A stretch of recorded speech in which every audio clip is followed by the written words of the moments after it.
Hey guys, what it do? It's your boy Supreme Uchiha the God, and today we're talking about Ryomen Sukuna. I haven't made a Jujutsu Kaisen video in a very long time. It was definitely one of my favorite series. I think the story was amazing all the way through, especially the fights. I really enjoyed the manga quite a lot. Obviously, the ending was lackluster, but one of my favorite characters in the manga and the show was Sukuna.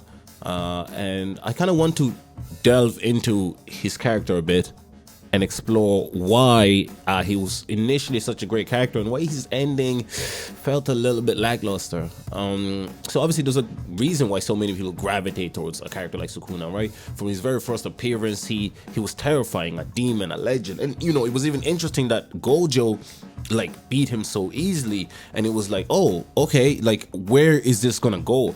And as you watch the story unfold, you know, the fact that he was even sealed away and Gojo couldn't even destroy the finger was very interesting as well. Like it was like the curse was so powerful that not even Gojo, the strongest, we just saw, you know, easily fight Sukuna, easily defeat him when he took over Yuji, somehow couldn't destroy the fragments of this being. Like, just who and what was he?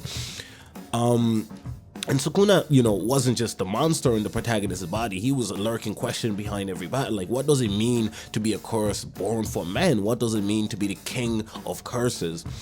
But when the story finished, Sukuna's part in it, it left us with something a little troubling. Sukuna's legacy should feel mythical, right? He should stand shoulder to shoulder with the likes of Madara, you know what I'm saying, Miriam or Griffith, like an evil entity, a power, a force that like, and you know, Madara's ending was terrible, but you don't come out of Madara's ending feeling like Madara wasn't the shit. Like, you know what I'm saying? You come out feeling like Madara was amazing, but he got shafted by Kaguya, right? But Madara is still revered as one of the greatest antagonists. Sukuna, you can't really get, you know, you can't really get to that because Madara had so much depth. You even, you know, before we ever meet Madara, we hear lores and legends about him, right? Before we meet Madara, and when we finally do meet him, we get the background story of the whole, you know, the Uchihas and the Senjus and all of that. We get all of that played. We see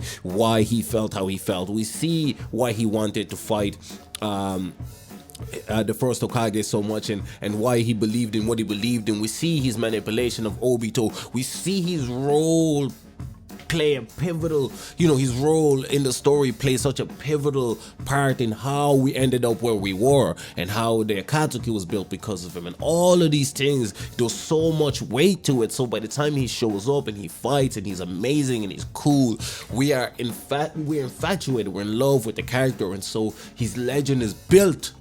And his ending diminishes it a little bit, but it's not really on him, right?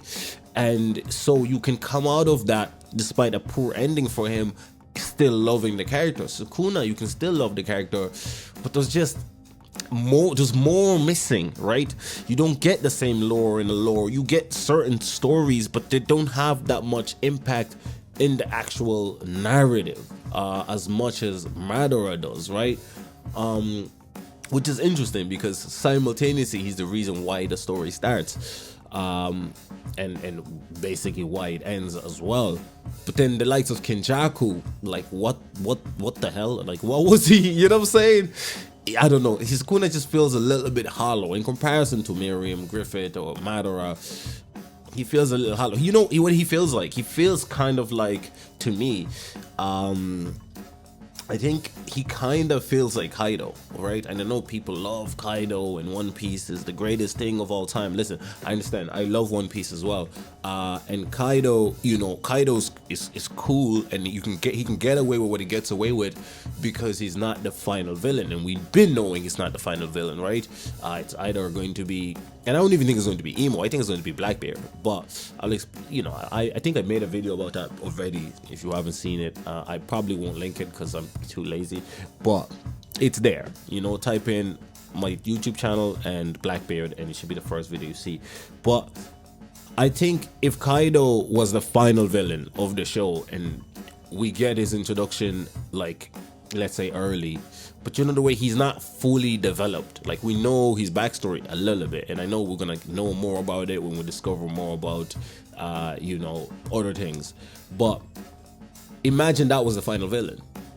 You'd be a bit disappointed, you know. But if you just see him as a villain, awesome, cool villain. If Sukuna was just another run-of-the-mill villain, amazing, cool, awesome.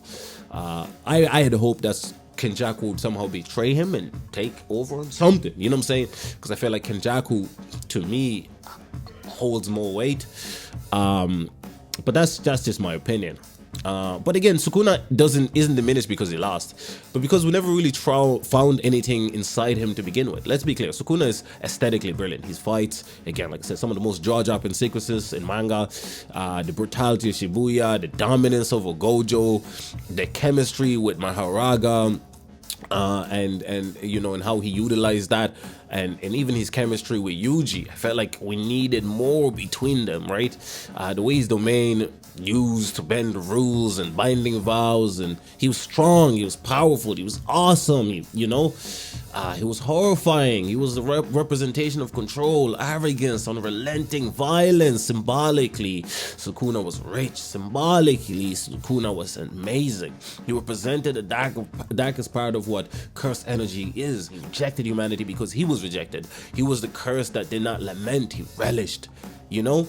And people worshipped him because he saw himself as a god, and he wanted to transcend time.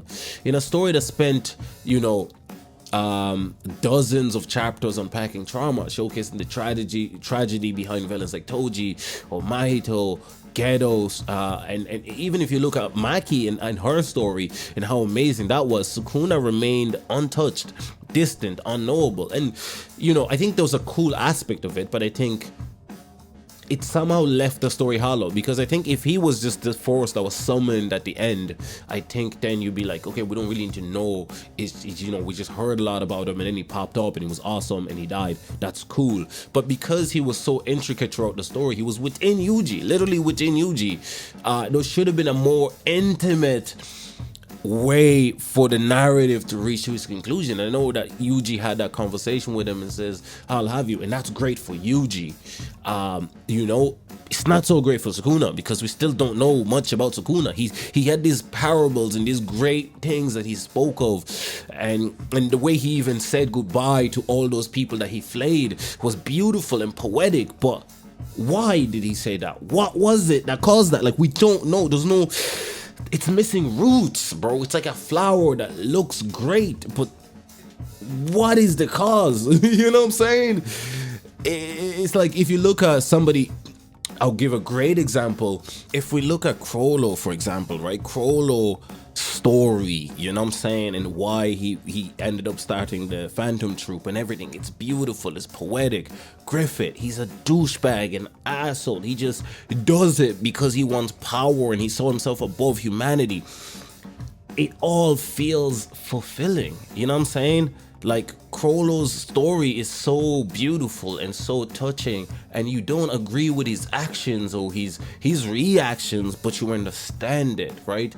And you don't need to understand every villain. I really don't believe you need to. Let's look at Terminator 2, the T1000, T2000, that villain, like, amazing. Right? And he doesn't, like, he's just programmed to be evil and to do things, but yet he's a sensational villain, and he works because the story works around him to make him seem awesome and cool and a character that you know, somehow, despite having no personality, no nothing, just a machine, that character feels full and amazing and interesting and scary. You know, so what is it that's missing with Sukuna, where at the end you're like, great, but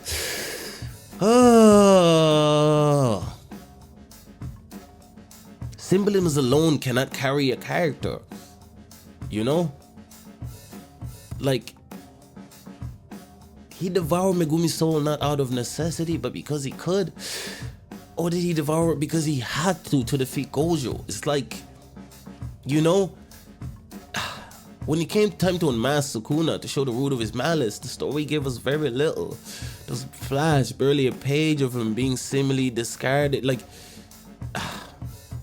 There's no cries, no voice, no real context in a story that spent dozens of chapters unpacking trauma.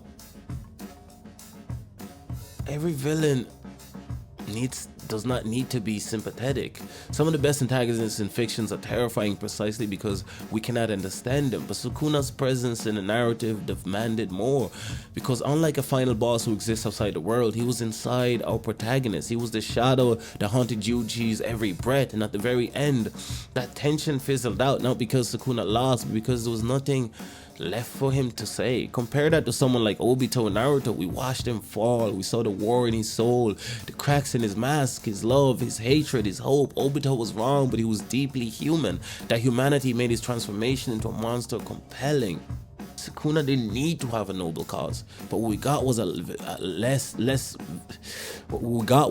a villain and more a void, a beautiful void, a powerful one, but a void nonetheless. Even his relationship with Yuji, the core dynamic that carried so much weight early on, became almost meaningless. Yuji was supposed to be the vessel, taking time bomb, the boy with death constantly shadowing him, and yet by the time the final battle rolled around, Sukuna had leapt from his body, possessed Megumi, and left Yuji in the background. The protagonist of Jujutsu Kaisen was made to feel like an afterthought in his own story at some point.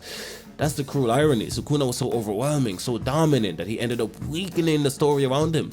And worst of all, his death felt like a footnote, a whimper. Gojo had more levity, a final line that reads like a poster stuck to a tombstone. Here lies the king of curses, finally killed by the boy he tried to destroy.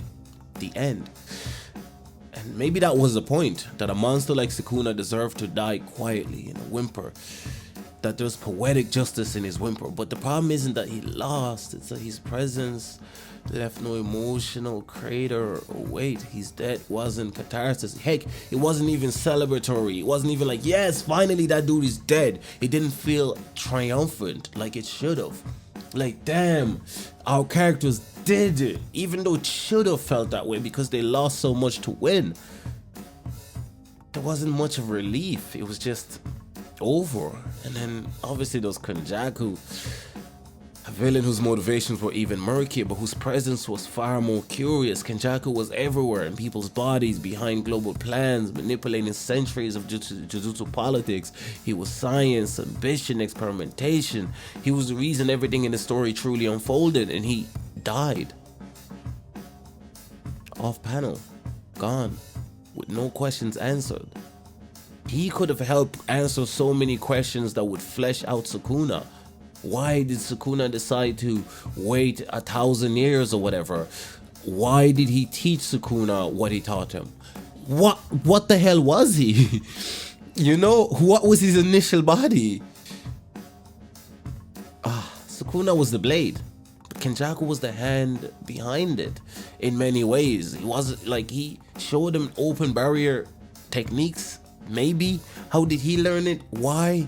He was the second best barrier user behind Tank. Like, the story should have leaned more to Kenjaku to unveil Sukuna, because I think it's fair that Sukuna doesn't unveil himself, right? I think it's fair that we may not even know his true motivations, but Kenjaku should have bled much more light on Sukuna for us, because he knew him before, and he predates him as well, seemingly, right? I think we would have found more clarity and more weight and more closure if Kenjaku wasn't just killed on the side like that. Sukuna wasn't a bad character. He was iconic, unforgettable, and terrifying, but he wasn't complete. The story loved his power, and so did we, and his presence and his myth, but it never gave him a soul. And for a tale so deeply invested in curses and the people who create them, and souls, we know how pivotal the symbolism of souls is. It feels like a curse of its own that we didn't quite get that with Sukuna. The king of curses died as he came, as a symbol, but never truly lived as a person. And maybe that's the real tragedy.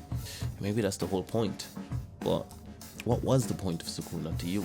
Let me know in the comment section below. It's been your boy Supreme Cheetah God. I'm out.